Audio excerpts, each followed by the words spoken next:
May 12, 1945. Camp Swift, Texas. The air was so hot it seemed to shake above the sand, and the tin roofs flashed like knives in the sun. A line of captured German women stood silent in the dust, while a young American medic walked past them with a clipboard, bored, just ticking boxes, height, weight, scars.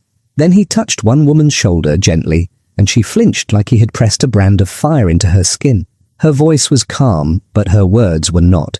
It burns when you touch it. Under that scar was a secret she had carried across a continent and an ocean, a hidden piece of war that would shock the US soldier who found it and destroy everything they both thought they knew about the enemy. If you want more true World War II stories told like a movie, please subscribe, like this video, and stay with me to hear the full story of the German woman POW, the hidden injury, and the touch that changed both their lives. Germany, early 1945. The Third Reich was falling apart. Town after town shook with artillery. Roads were full of soldiers and civilians moving west, trying to escape the front. In a small village near the Ludendorff Bridge at Remagen, a 23-year-old German woman named Marguerite Hoffmann worked in a signals unit. She was a chemist's daughter from Heidelberg, trained to handle radio messages, not weapons. Her work was supposed to be safe, behind the lines. That was the lie. One cold day in January, American guns began to fire on the area. The air shook with the deep thump of shells. Windows rattled. Dust fell from rafters. Marguerite and other staff ran for a cellar. She felt a hard blow across her back, like someone had hit her with a hot hammer. She stumbled but did not fall. She did not know it yet, but a small fragment from an 88mm shell had punched into her right shoulder blade and stopped near her ribs. Her uniform smoldered. The air smelled of smoke, lime dust, and burned cloth. Later, she would say, "At first, I thought it was only a bruise. Only when I lay down at night, it burned." In the chaos of retreat, there was no time for careful treatment. Field hospitals were overflowing. Infections spread easily where bandages and medicine were short. One German nurse later wrote, "We sometimes had one doctor for hundreds of wounded. We cut away cloth with dirty scissors and prayed." Margaret had seen these places. She had heard rumors that badly wounded women were sent away and never came back. So she made a choice. She hid her wound. As her unit fell back toward the Rhine, she kept her right arm close to her body. The spot under her shoulder blade felt hot, as if a coal was trapped under the skin. Each bump in the road made fire shoot down her side. Still, when someone asked, "Bist du verletzt? Are you hurt?" she always answered no. In March, American infantry reached their village. Tanks clanked in the streets, boots pounded overhead while Margaret and 6 other women hid in a farmhouse cellar. They had been told all their lives that Americans were monsters. One Nazi leaflet said the Yankee will shoot prisoners like dogs. A captured clerk later recalled, "We expected to be lined up and killed. Instead, when they came up with their hands raised, the Americans looked almost uncomfortable. One soldier offered water, another asked, in broken German, if anyone was wounded." Margaret shook her head. She remembered, "They said the injured would be taken away to other places. I did not want to vanish." The paradox was sharp. She trusted enemy horror stories more than the man holding out a canteen. From that point, her world turned into numbers and lists. The women were sent to a temporary camp, then another. Names were recorded, heights and weights written down. Photographs were taken. They were sorted by jobs, nurses, clerks, farm workers, like items on a shelf. By 1945, around 425,000 German prisoners of war would be shipped to camps in the United States. To move them, the Allies used trains, then Liberty ships. Each Liberty ship could carry more than 2,000 troops or prisoners across the Atlantic at once. Margaret and 14 other women were loaded into a cattle car, straw on the floor, a bucket in the corner. Through the wooden slats, they saw Germany slide away, then France, then the ports. At the harbour, the smell of tar, salt, and diesel filled the air. Chains rattled as cranes lifted crates and vehicles. When the prisoners were marched up the gangplank, some stared at the grey hull of the ship and thought they might never see land again. One POW later wrote, "We did not know if we were going to work or to disappear." The crossing took nearly 2 weeks. The sea was rough. Many were seasick. The holds smelled of vomit, sweat, and fuel oil. Margaret lay on her bunk, cradling her right arm. The skin over the fragment was red and tight. At night, the pain woke her like a burn. She pressed her hand against it and felt heat. Still she stayed silent. When the ship reached New York, the prisoners caught glimpses of the harbor through small openings, tugs hooting, gulls crying, the distant shape of tall buildings.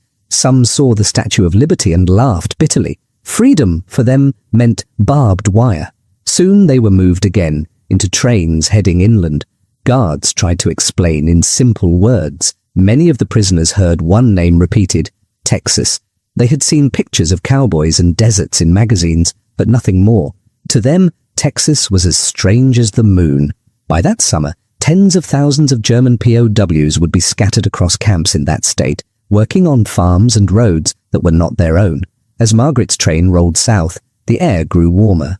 Dust came in through the cracks. Her shoulder throbbed with each mile.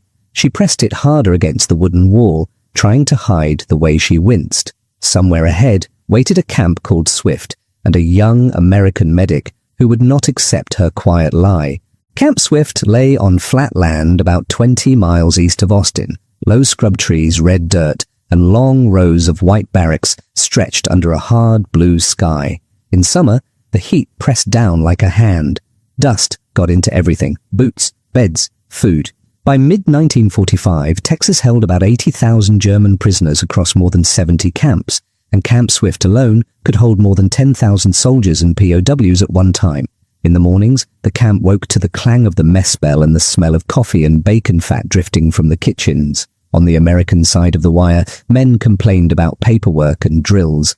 On the German side, many prisoners were surprised to find 3 hot meals a day and real mattresses. One POW later said, "We ate better there than in the last winter at home. It was confusing." Corporal Thomas Reed felt confused in another way.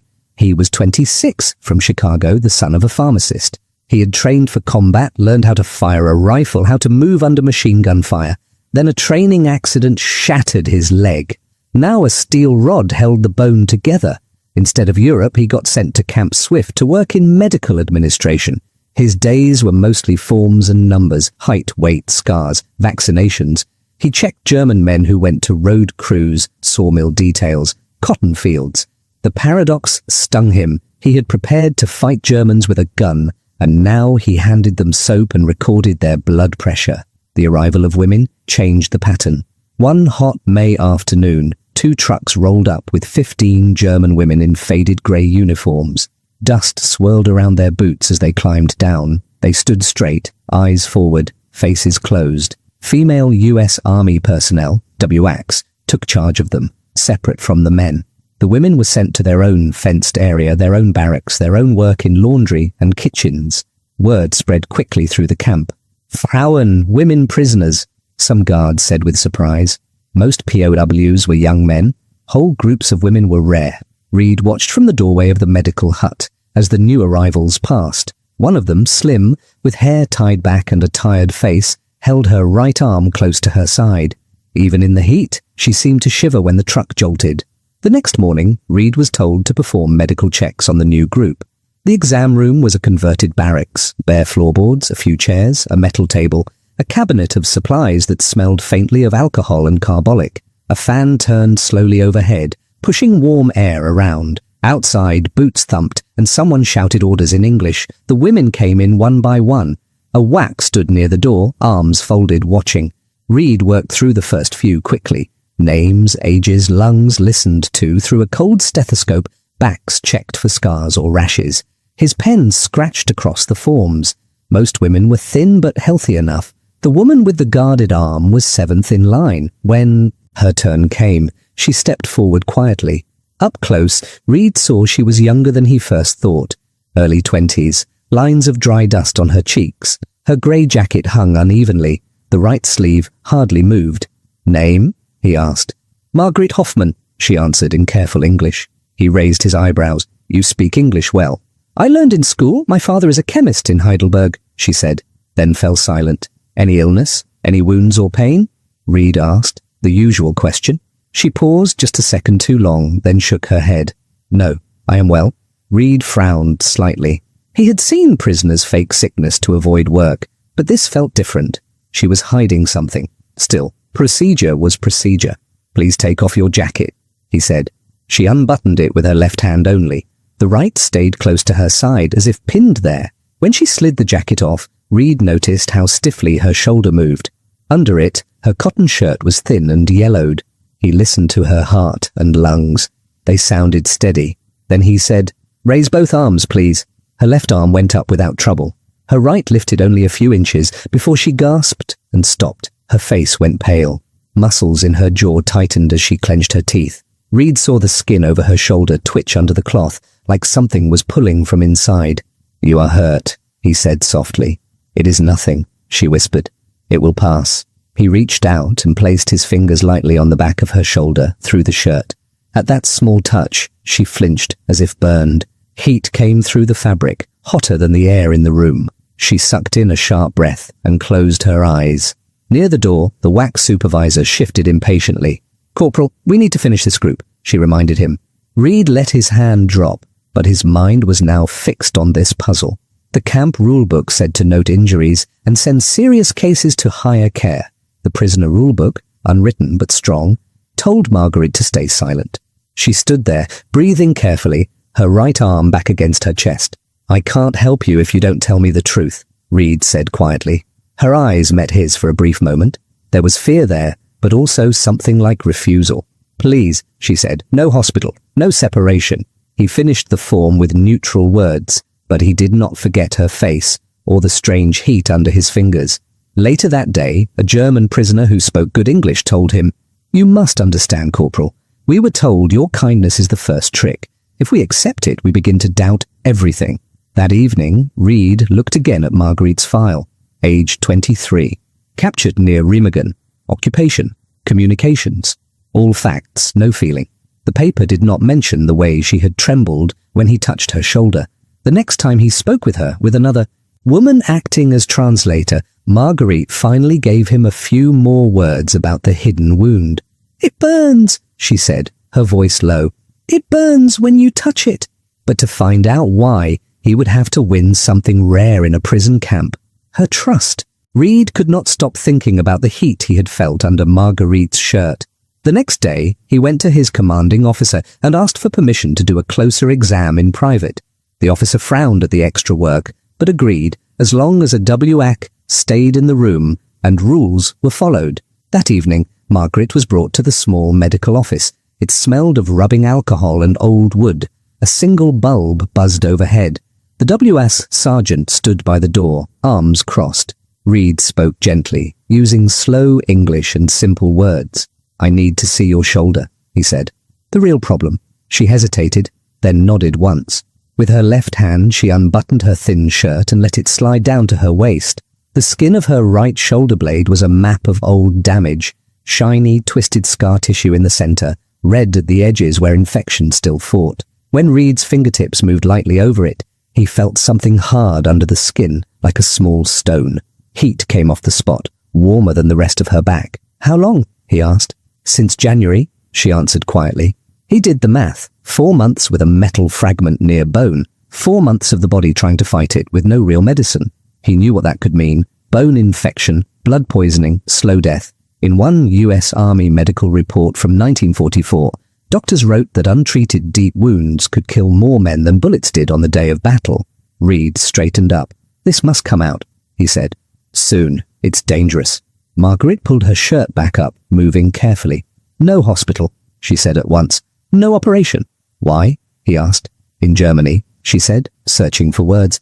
"The badly hurt were sent away. We did not see them again. In the field stations, I heard men scream all night. No medicine, no clean tools. I would rather stay here." Later, she told another woman in German, "Better to die quietly among people you know than on a table among strangers." It was not logic in a book. It was logic built from what she had seen and heard. Reed argued as best he could. He explained that in America there were trained surgeons, clean rooms, and drugs that killed germs. By 1945, the United States was producing hundreds of millions of units of penicillin and millions of tablets of sulfur drugs every month. Frontline hospitals were far better supplied than anything the German army could manage at the end of the war. But to Marguerite, these were just words from an enemy uniform. For 3 days, he tried. He spoke to her after work details beside the laundry steam that filled the air. Always the same answer. No hospital. Other women began to notice. One evening, as the sun went down and the camp cooled a little, an older prisoner came to find him near the mess hall. Her name was Gertrude. She had worked as a translator before the war and spoke clear English. "She is afraid you will hurt her," Gertrude said simply. "Not because you are cruel, because you do not know her. She has seen men cut open with little morphine. She thinks it is better to let the wound decide than the surgeon." Reed listened, then said, "Please tell her this. I give my word, we will not let her suffer. We have the best drugs here, real medicine, not what she knew near the front." Gertrude studied his face for a long second, as if weighing his honesty. "Words are easy," she said. "She will need more than that." That night, Reed had an idea. The next morning, he signed out the key to the dispensary cabinet. The small room was cool and dim, lined with shelves. Glass bottles and metal trays shone softly. The smell of antiseptic was strong, sharp in the nose. He brought Marguerite there, with a guard watching from the doorway. He opened the cabinet and showed her what was inside. Rows of clear glass ampoules filled with morphine, white tins of sulfur powder, rolls of sterile bandages, stainless steel instruments wrapped in clean cloth. He let her hold a bottle, feel its weight in her hand, read the English labels slowly. "This is what we use," he said. "This is not a frontline tent. This is Texas. We have enough here." For a long moment she said nothing.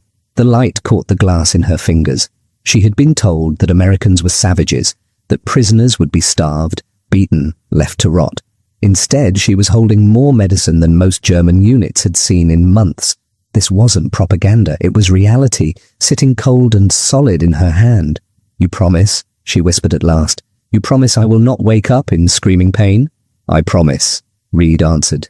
"We will make you sleep.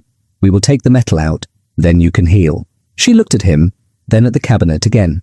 Something in her eyes changed, less like a wall, more like a door, just slightly open. Finally, she nodded.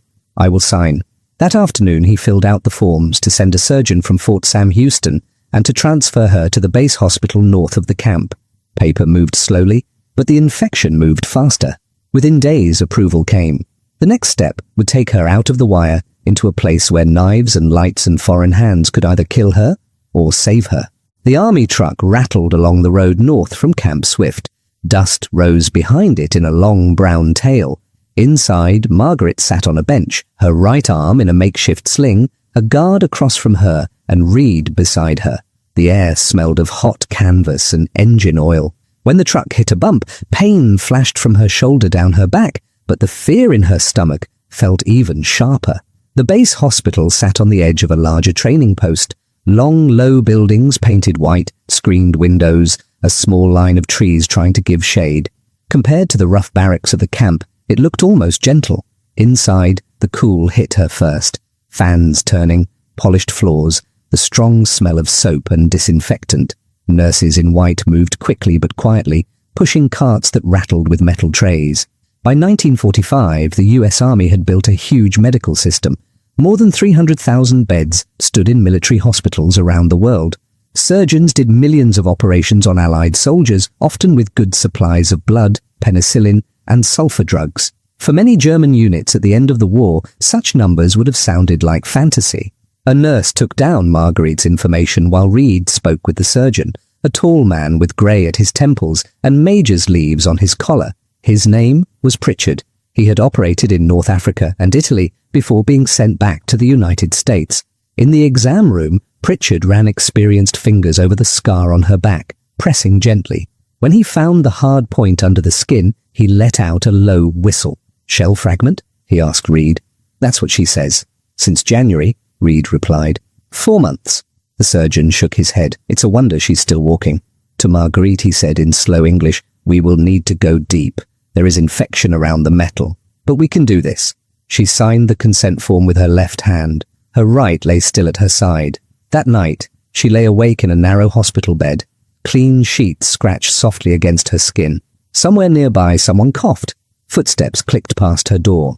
She thought of the field stations she had seen in Germany. Torn uniforms, dirty bandages, men biting on straps as saws worked. Here, the tools were clean and wrapped. The paradox pressed on her. The enemy she had been taught to fear was about to try to save her life. In the early morning, orderlies came with a rolling stretcher. The wheels hummed over the floor. They lifted her gently. A nurse adjusted the sheet over her. The lights in the corridor were bright. The doors to the operating room stood wide, metal edges shining. Reed was not allowed inside. He sat in the waiting area, where the coffee was bitter and old magazines lay in a messy pile. Every so often, a stretcher squeaked past, or a nurse called out a name. Time seemed thick. He thought about the small hot spot under her skin, about bone and blood, and how easily both could fail. On the table under the operating lights, the air was cold on Margaret's skin. A mask came down over her face. "Breathe deep," someone said. The smell of anesthetic was sharp and sweet. The ceiling blurred, then dissolved. The surgery took nearly 3 hours. Pritchard later explained to Reed that the fragment was lodged between the scapula and the third rib, wrapped in tough scar tissue and pockets of pus. They had to cut carefully, clear away dead flesh, wash the wound again and again with antiseptic, then pack it with sulfur powder and gauze. "Another month," he said, and the infection might have reached the bone. After that, he let the sentence fade. When he came out, still in his green gown, he held a small glass vial. Inside, floating in clear fluid, lay a twisted piece of dark metal about the size of a fingernail. "German 88mm most likely," he said. "Quite a traveller." Reed took the vial. It felt heavier than it looked. He held it up and watched the metal glint. That tiny shard had crossed a village, a country, an ocean, and now sat trapped in 3 inches of glass. Such a small thing, he thought, for so much pain. When Margaret woke later, her shoulder felt thick and dull, wrapped in tight bandages. There was pain, but it was different, deep and sore, not the sharp burning that had haunted her for months. A nurse checked her pulse, then smiled. "It went well," she said. "The metal is out. They showed me," Margaret told Reed when he visited that afternoon. Her voice was soft, a little blurred with morphine. "They let me hold it. 4 months it tried to kill me, and now it sits in a bottle." Over the next 2 weeks, she stayed in the hospital. Nurses changed her dressings every day. The wound oozed less each time. Antibiotics did the work her body alone could not have done. On the next bed, an older German prisoner named Ernst, a teacher from Bremen, watched how Reed brought books and a small bunch of roadside flowers. "He is kind to you," Ernst said in German one day. "Unusual for a guard." "He is a medic," she answered. "He sees a patient, not just a prisoner." Ernst stared at the ceiling. "What did we become?" he murmured, "that such simple kindness can surprise us so much?" Outside the screened windows, Texas sun baked the training grounds. Trucks moved, new soldiers drilled. The war in Europe was ending, but the story in this ward was different. An American saving a German, and a German learning that not all she had been told was true. Soon, the bandages would grow lighter, the stitches would hold, and the hospital would send her back to Camp Swift, to work, to heat, and to a different kind of harvest under the wide sky. When Marguerite returned to Camp Swift in early summer, the air felt like a wall. The hospital's cool halls were gone. In their place were long days of dry heat, buzzing insects and dust. Her right arm rested in a proper sling now. Under the bandages, the wound pulled and itched, but the burning coal of pain was gone. The other women noticed a change before she spoke of it. She smiled more. She joined small jokes in German. Sometimes, while folding laundry in the steamy washhouse, she hummed old songs from before the war. One of them later said, "It was as if a weight had been cut out of her body and her mind at the same time." Reed saw the difference too. At each checkup, he watched her raise her arm a little higher. The scar was ugly, but clean. No more heat, no angry red edge. He marked her progress on simple charts. At the same time, news filtered into the camp. Germany had surrendered in May. Radios spoke of occupation zones, trials, and rebuilding. The war that had thrown them together was ending, but their strange, shared time was not over yet. That August, the women's routine changed again. Texas cotton was ready. White bowls covered fields that seemed to go on forever. In 1945, American farmers harvested millions of acres of cotton, and in Texas alone, more than 5 million acres were planted. With so many men still in uniform, farmers lacked hands. Prisoners filled the gap. Buses and trucks carried German POWs from the camp to the fields at dawn. Men and women together, watched by a few guards with rifles slung over their shoulders, climbed down into the dust. The sun was already warm. By midday it would be hard to breathe. Each prisoner was given a long sack and a simple instruction, spoken in English and signs. Pick. The work was rough on skin. Cotton feels soft when woven, but the plant's dry bracts are sharp. Fingers bled, backs ached. The air smelled of soil and sweat, and the faint green scent of crushed leaves. Guards walked the rows, calling out for water breaks. From time to time, a truck came with barrels of cold water and tin cups. For many prisoners, it was the hardest labor they had done in months, but also the most familiar. One recalled, "We were back in fields like at home, only the sky was different." Margaret's shoulder complained at first. Every reach pulled at the healing muscles. She worked slowly, using her left hand more, testing how far she could stretch the right. Reed came out sometimes with the camp doctor, checking for heat stress. He would stop by her row, asking, "How is the arm?" She would answer, "Better." And this time it was true. The paradox in those fields was sharp. These people had once worn enemy uniforms. Some had helped send shells across rivers and bombs across cities. Now they bent over American soil, helping bring in a crop that would clothe the country that had beaten them. Around 100,000 German POWs across the United States worked in agriculture that year, picking fruit, cutting timber, and, like here, picking cotton. This was not propaganda, it was everyday life, born from need on both sides. Yet the guards no longer looked like the monsters from Nazi posters.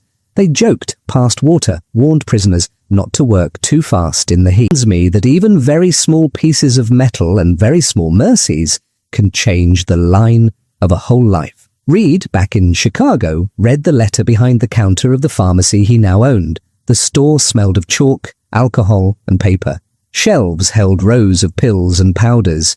He showed the photo to his wife, then put the letter carefully into a box with others. Years later, he told his grandchildren, "When you hear about the war, remember not only tanks and bombs, remember also a woman with metal in her shoulder and how we learned that the enemy was not always who we thought." Time moved on. Germany and the United States, once deadly enemies, became allies.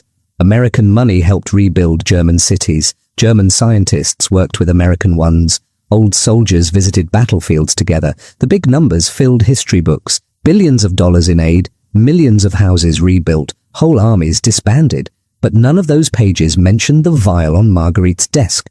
After she died in her 80s, her daughter sorted her papers. Among them, she found Reed's letters and the glass vial. She decided not to hide them in a drawer.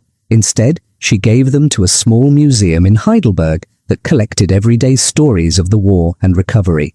Now the fragment sits in a glass case. The tag under it is simple: shell fragment removed from German prisoner Texas, 1945. Visitors walk past on quiet feet. Many do not stop. They are drawn to bigger displays, maps, uniforms, photographs of ruined streets. But some pause, they lean close.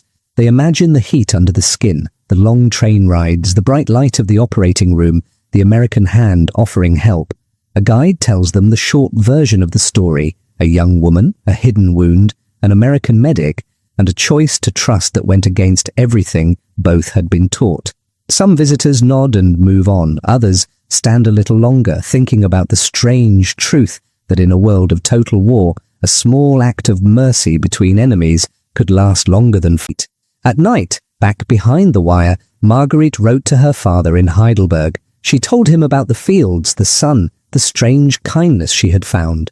"We are still prisoners," she wrote, "but we are not treated as animals. It is confusing to remember what we were told about these people." Reed also wrote home to his family in Chicago. In one letter, he described a young German woman who carried a piece of our artillery in her shoulder across an ocean. He admitted that helping her had changed something in him. "I was trained to break bodies," he wrote, "but here I stitch, record, and reassure.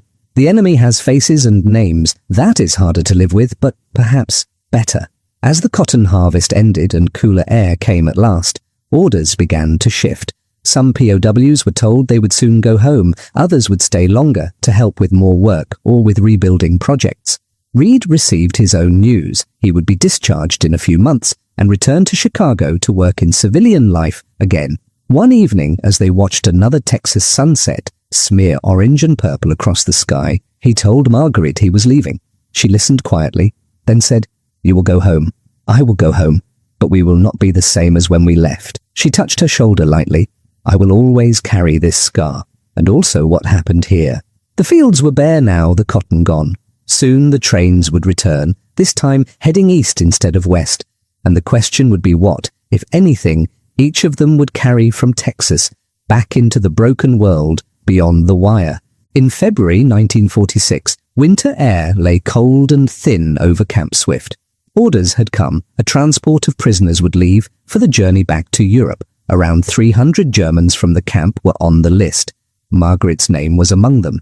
On her last morning, the women lined up with small bundles, some clothes, a few letters, maybe a Bible or a photograph. The mess hall smelled of oatmeal and coffee. Trucks waited by the gate, engines ticking.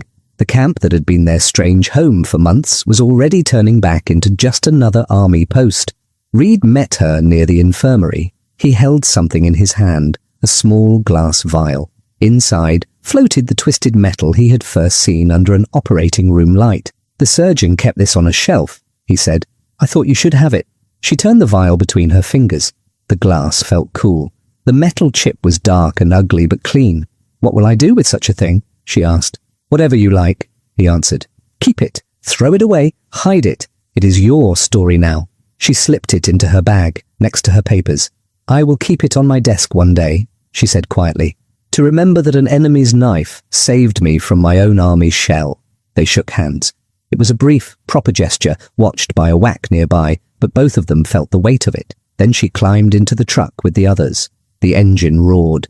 Dust rose. The camp shrank behind them. The journey home reversed the one she had made before. Trucks to trains, trains to a ship, the smell of coal smoke and salt air, the long grey ocean. By late 1946, most of the roughly 370,000 German POWs held in the United States would be sent back across the Atlantic. They had come as conquerors expecting to rule Europe for 1,000 years.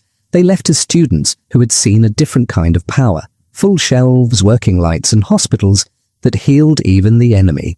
Back in Heidelberg, Marguerite found a wounded city. Bridges were down, walls were blackened, but the university was rebuilding. Her father, still alive, worked with American occupation officials to reopen the chemistry department. With help from new programs and old contacts, she returned to her studies. In one later letter to Reed, she wrote, "It seemed right that I work on medicines. After all, I am only here because someone had enough medicine to spare some for a prisoner."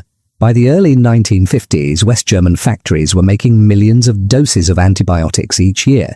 New drugs that had first spread on Allied ships and in field hospitals now flowed from German labs too. At one of those lab benches stood a woman with a white coat and a scar on her shoulder. On her desk sat a small glass vial with a dark chip of metal inside. In 1952, she sent Reed a photograph of herself outside a rebuilt university building, degree in hand. Her note was short. "Dear Thomas, I thought you would want to know I finished. I still have the fragment. It reminds flags or speeches. Their story never decided a battle or changed a border. But in the space between a captured German clerk and an injured American medic's son, hatred gave way to something else. This wasn't propaganda, it was reality, lived day by day in a hot Texas camp and remembered for a lifetime. The vial of metal is still there, catching the light. It shows that even when nations shout in slogans, individuals can choose to listen in a different way. In the years after the war, both countries liked to tell clear stories. Good versus evil, victory versus defeat, freedom versus tyranny. Those stories were not all lies, but they were not the whole truth either. The truth also lived in small, quiet places, in a camp clinic in Texas, in a hospital ward, in a glass vial on a desk in Heidelberg. Marguerite and Thomas never changed the course of armies, but they did something harder. They let reality break through the pictures in their heads. She learned that the monsters could also be nurses and medics. He learned that the enemy could be a tired young woman who simply wanted to live. In the end, the strongest weapon in that war was not metal at all, but the choice to see another person clearly.